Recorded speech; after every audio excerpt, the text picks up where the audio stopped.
Fala, comerciante, fala, varejista. Meu nome é Demetrio Manhani e hoje eu estou aqui com vocês para falar de gestão por categorias e como isso pode gerar um impacto super positivo na qualidade do seu supermercado. Tá legal? Mas quem é esse cara que está se atrevendo a vir conversar com vocês hoje sobre um assunto tão importante? Não é verdade? Bom, vamos lá. Demetrio Manhani é esse cara que vos fala aqui, né? Ele é um cara que vive o varejo já há 34 anos. Bastante tempo, né? Muitos de vocês não têm 34 anos de idade. Pois é, ele já vive o varejo há 34 anos. E antes de começar a viver o varejo, ele trabalhou numa empresa de consultoria e auditoria chamada Price, né? Foi muito importante para ele. Mas aí abriram, né? As portas do varejo se abriram para ele, aonde numa empresa chamada Pão de Açúcar. E lá foi muito bacana, né? Lá ele descarregou, né, caminhão, lá ele abasteceu gôndola, né? Lá ele limpou o banheiro, lá ele fez de tudo, foi gerente de loja, né? E foi trabalhar também numa área super importante, super estratégica, que era a área de novos negócios, né? Foi uma boa escola. Lá, né, na época principalmente do Abílio Diniz, o Pão de Açúcar era uma empresa que pulsava estratégia, né? E é ainda, né? Uma empresa que trabalhava muito bem todos os formatos de loja. Então, essa visão de todos os formatos que eu trago comigo, ela começou lá no Pão de Açúcar, né? As derivações, né? As diversidades de estratégia, né? Para cada um dos formatos, certamente, tudo isso começou lá no Pão de Açúcar. Mas de lá eu tive a oportunidade de ser responsável por operações, né, numa empresa chamada 7-Eleven, né, uma empresa que chegou a ter 17 lojas aqui no Brasil, mas eu fiquei nessa empresa por 3 anos e de lá eu saí quando essa empresa tinha 14 lojas. E eu era responsável, né, por 14 dessas lojas. Quando eu recebi, eu diria que depois da entrada no Pão de Açúcar, né, esse foi o segundo grande momento da minha vida de varejista, quando eu recebi uma grande proposta, né, que mudou bem a minha vida, que foi o quê? Ir trabalhar no Bom Preço do grande João Carlos Paes Mendonça.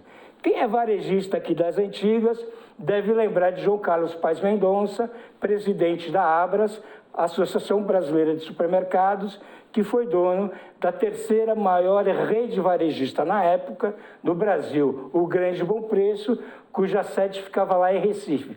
Pois é, eu fui para lá, né, porque o João Carlos Paes Mendonça, né, ele, né, presidente da empresa e dono, né, ele procurava um profissional de operações e que tivesse uma forte formação em marketing, e eu tinha essa formação em marketing pela Fundação Getúlio Vargas, né, para quê? Para implantar as áreas de merchandising e promoções.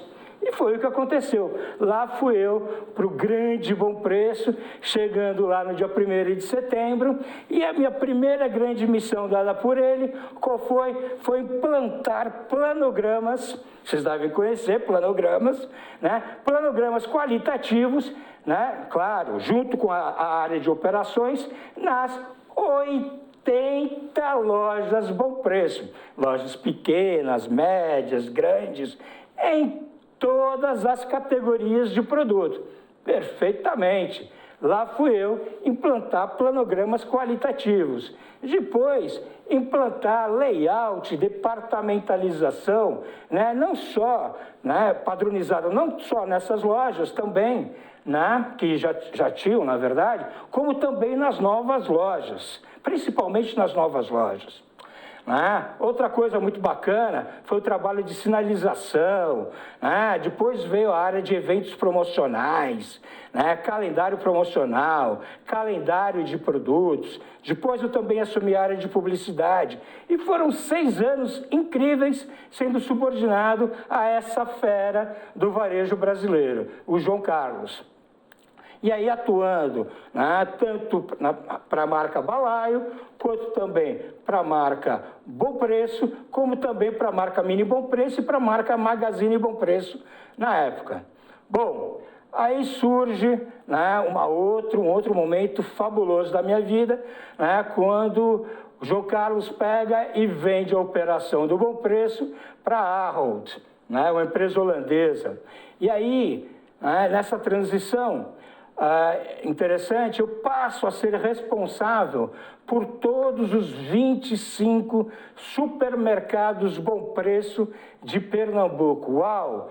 Que baita responsabilidade, e isso foi super importante para mim. Foram aí quase 2 anos de uma experiência incrível, né? De uma experiência incrível, onde a gente fez diversos trabalhos, muitos deles relacionados a atendimento, né? E muitos deles relacionados ao que? A trabalhar, fazer ações específicas para aumento de margem comercial, né, junto com a área comercial. Foram 2 anos de enorme aprendizado e de muita realização. Depois disso, aí surge uma nova oportunidade. Isso eu estou falando para vocês verificarem, né, que existe uma boa experiência aqui, né, nessa pessoa que está conversando com vocês. Aí o que surge? A gente começou a perceber lá no Nordeste que a gente estava perdendo um pouco de participação de vendas naquelas lojas que tinham uma forte penetração daqueles clientes mais populares, né? Aquelas lojas, né, que atingiam os clientes mais populares. E aí a Arrows, na época, que era a dona do Bom Preço, ela tinha uma operação muito forte para esse tipo de cliente, muito importante, lá na América Central. Aí chegaram para esse cara aqui, o Demétrio, e falaram: Demétrio, vai para a América Central, conhece a nossa operação lá na América Central e traga essa operação aqui para o Brasil. E você, Demétrio, vai ser o responsável nessa bandeira, né, que surgiria por operações, marketing e comercial. Perfeitamente. Lá fui eu para Guatemala e para Costa Rica conhecer, né, as operações do Despensa Familiar e do Pali, né? Fomos para lá, conhecemos, voltamos para cá, né, implantamos exatamente aquela operação conforme orientação, né? Implantamos exatamente o que existia lá. Aí, meus amigos, um grande aprendizado, né? Um enorme aprendizado. O que vale muito bem numa determinada região, né, não vale necessariamente numa outra região. A mesma coisa vale para o nosso país. Não é verdade? Aquilo que vale para o Nordeste não necessariamente vale para São Paulo, ou aquilo que vale para o Sul não necessariamente vale para o Nordeste ou para a região norte do país. Não é verdade?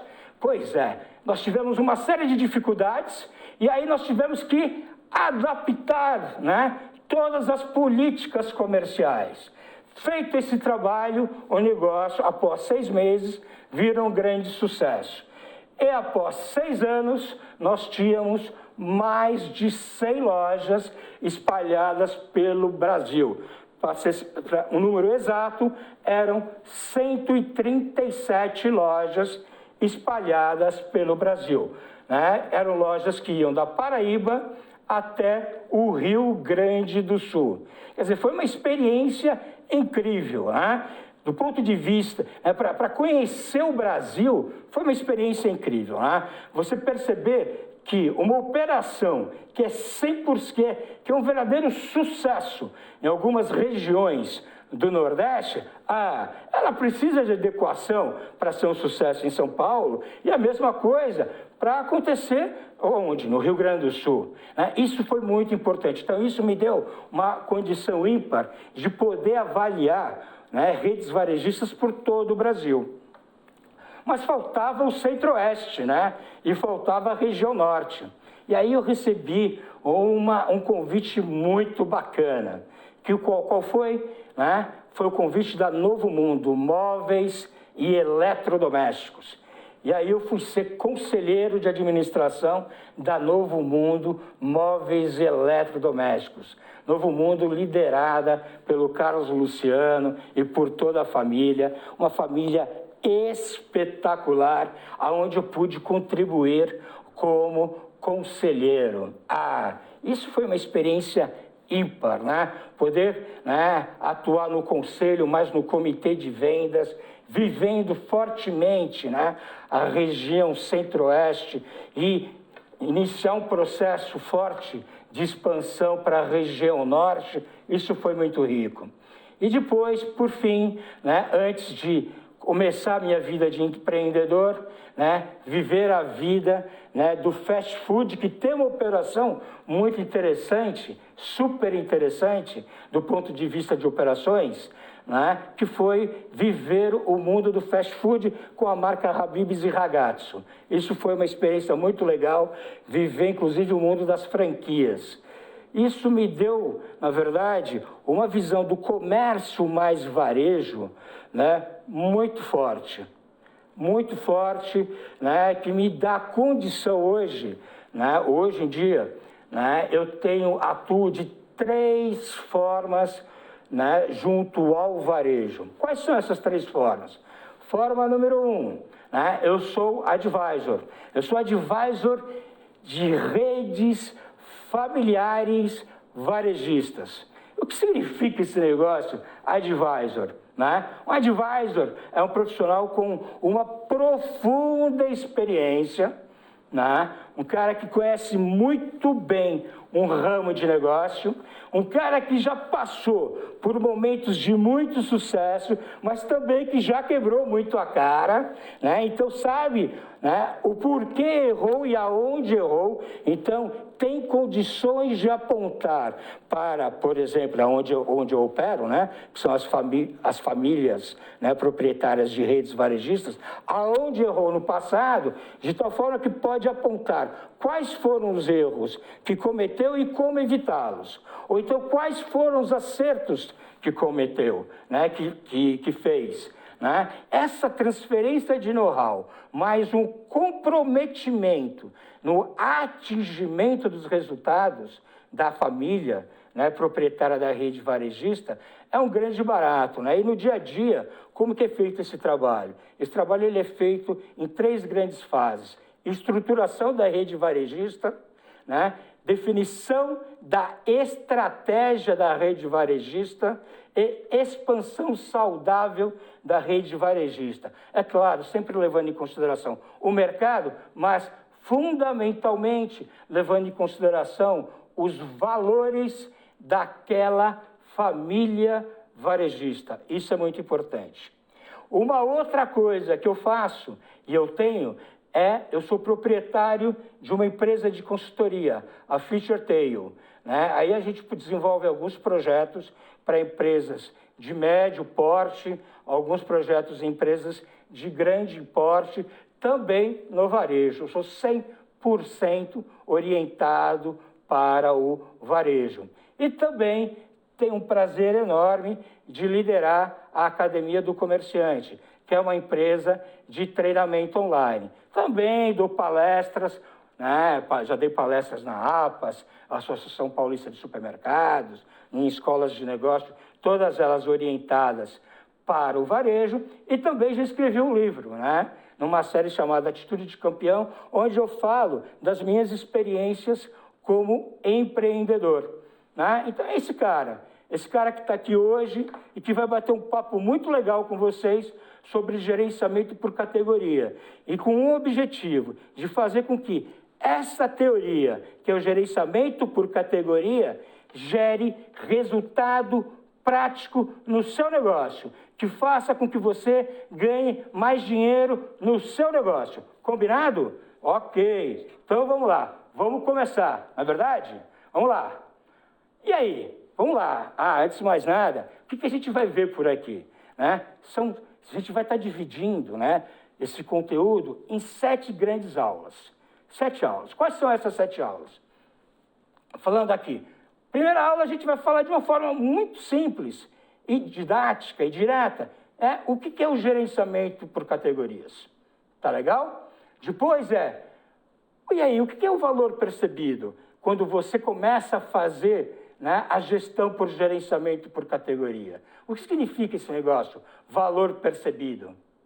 E aí, quais são os papéis, aula 3, quais são os papéis das categorias de produto? Existem 4 papéis distintos, sim. Quais são as fases do gerenciamento de categorias? A gente vai fazer um cruzamento entre o papel, né, de cada uma o cruzamento entre os 4 tipos, os 4 papéis de gerenciamento por categoria com as políticas de categorias. Tudo isso a gente vai explicar direitinho. Depois a gente vai entrar no ponto mais importante, que eu acho que existe uma grande discussão hoje no mercado, porque eu percebo que muita gente fala, inclusive muitos consultores aí, eles falam de categoria de destino, mas muitos não sabem o que é categoria de destino, e hoje eu quero falar aqui claramente com vocês o que é uma categoria de destino, e vou dar dicas para vocês construírem uma categoria de destino campeã para o negócio de vocês. E depois a gente vai falar de algumas questões super importantes para você lembrar, entendeu? E guardar para pegar e gerar um negócio ainda mais campeão aí para o seu negócio. Tá legal? Vamos lá. E aí, gente? Aula 1. Vamos lá. E aí, o que é gerenciamento por categoria e como ele funciona? Putz, de uma forma, aqui é uma questão muito simples. O gerenciamento por categoria, ele une 2 coisas super, mega importantes. Quando você pensa em gerenciamento por categorias, você leva em consideração o processo de decisão de compra do seu cliente. Cara, você leva em consideração o processo de decisão de compra do seu cliente. E você levando, né, em consideração o processo de decisão de compra do seu cliente, nós acreditamos que você vai ganhar mais dinheiro com isso. Isso parece meio óbvio, né? Mas muitas vezes nós não praticamos isso. Tá legal? Você começa a agrupar os produtos, levando em consideração o processo de decisão de compra do seu cliente. Ok? Então, continuando aqui, né? Outro ponto, é óbvio que tudo isso tem como grande objetivo o quê? Aumentar a lucratividade do seu supermercado, dos seus supermercados. Fechado? Então tá bom. Vamos lá. Agora tem alguns benefícios muito legais, né, que a gente, na medida dos anos que a gente trabalha com gerenciamento por categorias, e eu já trabalho com gerenciamento por categorias há 30 anos. Há 28 anos. E quais foram os benefícios que eu percebi ao longo dessa vida, né, com o gerenciamento por categorias? Em categorias que antes, elas não tinham o trabalho de gerenciamento por categorias implantado, e depois passaram a ter o trabalho de gerenciamento por categorias implantado. Ok? Número 1, relacionamento entre indústria e varejo. A indústria e varejo passam a falar a mesma linguagem. E aqui eu quero até fazer um paralelo. Você, varejista, muito importante, e eu escuto vários varejistas, muitas vezes, encarando a indústria como um antagonismo. Não, isso é errado. Muito importante que a indústria seja encarada como um grande parceiro. O grande parceiro, entendeu? O grande parceiro de negócio. Outro dia eu vi um varejista falando que quando ele que ele nunca seguia as orientações da indústria, por isso que ele ganhava mais dinheiro. As orientações de exposição de produto. Olha, eu vou falar uma coisa para vocês. A gente pode conhecer muito da nossa loja, mas acho muito difícil que a gente conheça mais de né, mais do que uma determinada, de uma determinada, por exemplo, conheça mais de chocolate do que, por exemplo, uma Nestlé da vida, né? Que a gente conheça, né, mais de, por exemplo, de pratos prontos congelados do que uma Sadia, e aí vai, tá? Então, o que eu quero dizer com isso, meus amigos? É muito importante a informação da indústria. Ela é super importante no nosso dia a dia, né? E a gente não deve negligenciar, tá? Então, a minha sugestão é, na medida do possível, estejamos próximos da indústria. Eu vou além, tá? Aí eu falo para vocês, olha, se você hoje, né, você é varejista e já está em condições de iniciar o seu processo de compras junto a um distribuidor, saiba que você está se aproximando muito mais da indústria com isso. Se você hoje compra de distribuidor, mas já tem tamanho para começar a comprar junto à indústria, ok, comece a construir isso. No longo prazo existe ganho. Certamente existe ganho. É verdade, é claro, existem compras pontuais onde você claramente vai estar comprando uma compra ou outra através de outros canais. Pode acontecer eventualmente de você encontrar uma outra ponta de estoque, né, que você pode encontrar até num custo melhor, mas construam o relacionamento com a indústria na medida que você for crescendo. Ele é muito importante. É muito importante construir um relacionamento produtivo com a indústria. Tá legal? Bom, outra coisa. Olha, não tem nenhum relacionamento com a indústria. Volto a falar, eu sou 100% varejo. Tá legal? Vamos em frente. Aumento do desempenho de vendas.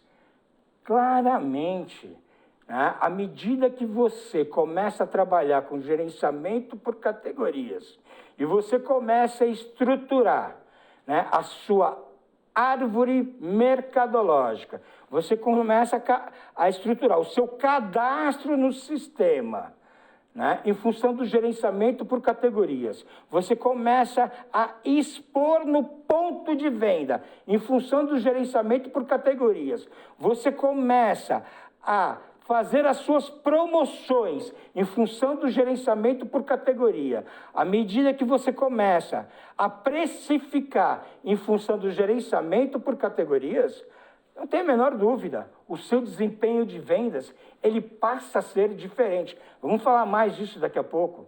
E com isso, também existe uma ampliação da rentabilidade.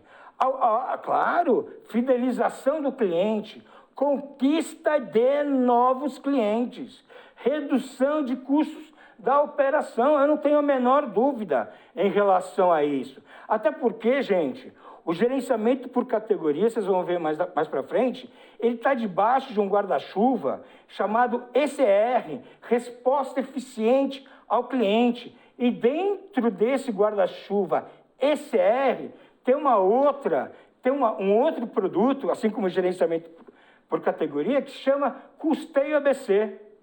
Né? E esse Custeio ABC ele tem como objetivo a redução de custos.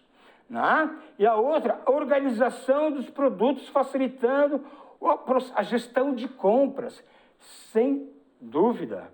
Né? À medida que você organiza os produtos em função do processo de compras do cliente, isso vai facilitar o quê? O teu processo de compras. Faltou um determinado item, pode acontecer, pode ter a ruptura, fica mais fácil de você identificar o quê? Com qual item substituir, eventualmente, aquela ruptura. Por quê? Porque você classificou adequadamente. Mas vamos em frente, né? E aí eu acabei de falar, né, do ECR. E esse ECR, ele começou, só uma coisinha, uma história aqui, ele começou lá na década de 90, lá nos Estados Unidos, né? Tá legal? E o ECR era um processo que visava facilitar, na verdade, facilitar todo o processo relacionado ao relacionamento comercial entre indústria e varejo, né? Que tinha como objetivo maximizar a satisfação do consumidor e levar maior nível de eficiência para o quê? Para o varejo e também para a indústria, para os dois lados.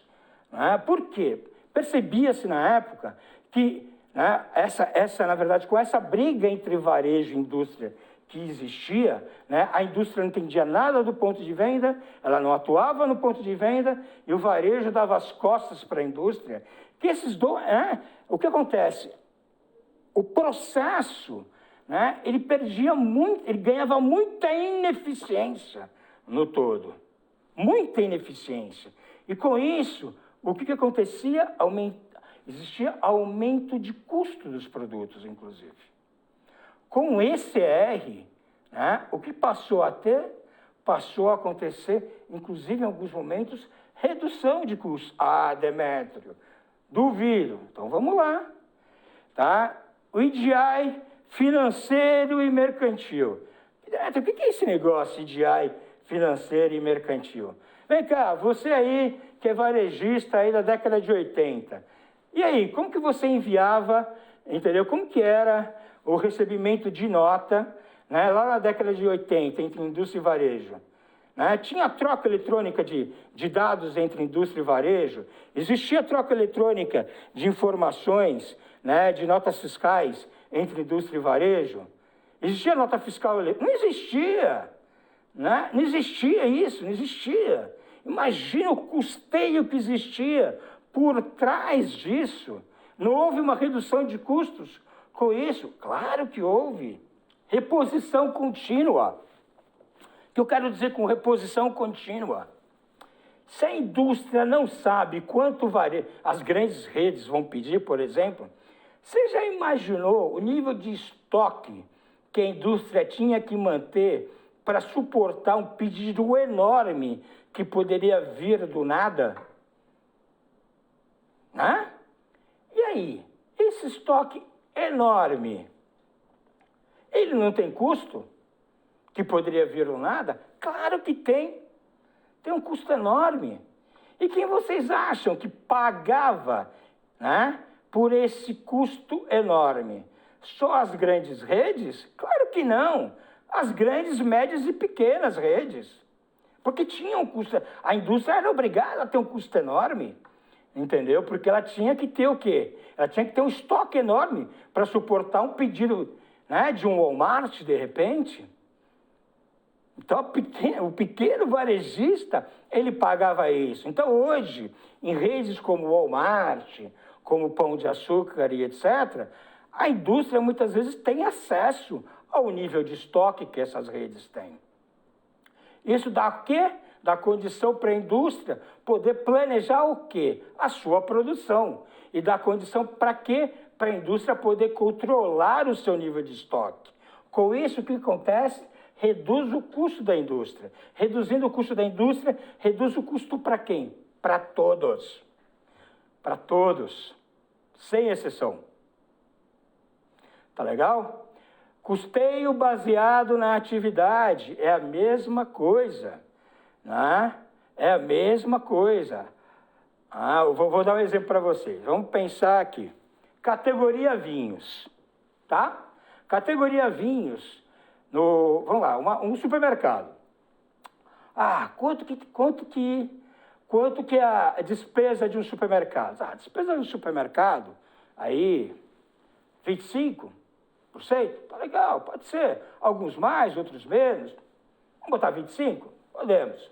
Em alguns supermercados aí mais, que trabalham com vinhos importados e tal, de repente a categoria vinhos pode estar trabalhando com 27% de margem. Pode ser 27%, 28% de margem. Inclusive é uma categoria que eu vou estar dando um exemplo mais para frente. Legal. Só que se você faz um custeio baseado na atividade, você vai ver que a categoria vinhos, ela não tem uma despesa de 25%. Por que, Demétrio?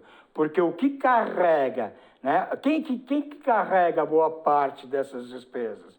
O que carrega boa parte dessas despesas são os departamentos com menor nível de produtividade dentro de atividades varejistas, né? Dentro de um varejo. Então, vamos lá. Pessoal, né? Vamos lá. Então, a gente está falando de custeio lastreado em atividade, né? Bom, pessoas. Qual é a produtividade média de uma padaria com produção própria? 15 mil reais. E qual é a produtividade média, né, de uma mercearia? De 120, eu digo produtividade média por funcionário, né? Por volta de 120 mil reais, 130. Ok, já estamos vendo que, olha só, são coisas diferentes. Qual é a produtividade média de um setor de frios e laticínios? 60 mil reais? Legal, diferente, né? Vem cá, e aí, a retaguarda? Qual é a retaguarda necessária, né, para uma padaria com produção própria e para uma mercearia? Então, o que acontece? Levando em consideração as vendas. Então, tudo isso é muito importante para quê? Para você medir exatamente o nível de produtividade dos departamentos, né? E isso deve ser levado em consideração, né? E o gerenciamento por categorias, ele está inserido dentro desse grupo, né, de ferramentas. Então, o gerenciamento por categorias, ele veio como uma ferramenta, né, que visa, sim, entender o consumidor, tá ok? Mas como as demais ferramentas do ECR, ele também objetiva, né, o quê? Ele objetiva aumentar o seu nível de lucratividade através do seu ganho de produtividade. Vocês viram que eu falei muito de produtividade aqui, não é verdade? Eu falei da produtividade de padaria por funcionário, mas vamos lembrar, a margem da padaria, ela é campeã, hein?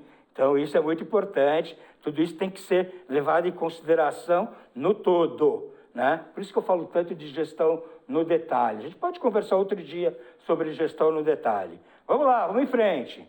E aí, gente, qual é o objetivo do gerenciamento por categorias? Está acabando a primeira aula. O gerenciamento por categorias é um processo que envolve fornecedores e varejistas, administrando categorias como unidade estratégica de negócios, obtendo melhores resultados ao apropriar maior valor aos clientes. Então, meus amigos, vocês vão ver o seguinte, ao término dessa aula, bacana, vocês continuarão tendo, sem dúvida, a sua loja. Mas ao término dessa aula aqui, eu adoraria, entendeu? Que vocês passassem, é legal administrar a sua loja, bárbaro, mas passassem a administrar no detalhe a sua padaria, no detalhe a sua categoria vinhos, no detalhe a sua categoria frios e laticínios,